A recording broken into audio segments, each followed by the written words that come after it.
اس آسمان میں کسی حد تک اللہ تعالیٰ نے جنوں کو تھوڑی کھلی چھٹی دے دی، تم لوگوں نے کچھ سیر کرنی ہے تو کر لو.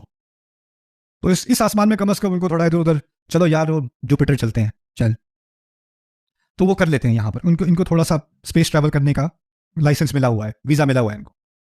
اللہ تعالیٰ نے جب قرآن نازل کرنے کا فیصلہ کیا ساتوں آسمانوں کے اوپر سے جبریل علیہ السلام کے ہاتھ، تو ان کے ساتھ ایک پوری فرشتوں کی فوج تیار کی. اللہ تعالیٰ نے قرآن میں بتایا مطاع ثم امین، ان کی بہت بڑی فالوئنگ ہے، اور پھر وہ قرآن لے کر آتے ہیں جبریل علیہ السلام. ٹھیک ہے، تو جب وہ آ رہے تھے تو اللہ تعالیٰ نے ایک معاملہ کیا جو یہاں پاکستان میں بہت ہوتا ہے، اس کی مثال پاکستان میں بہت ہوتی ہے. کوئی وی آئی پی آ رہا ہو نا تو سڑکیں بند ہو جاتی ہیں، سڑکیں ساری بند، لاک ڈاؤن، کوئی ادھر ادھر نہیں ہو سکتا. اب جنات کی عادت تھی کہ پہلے آسمان میں کیا کرتے تھے، گھومتے پھرتے تھے.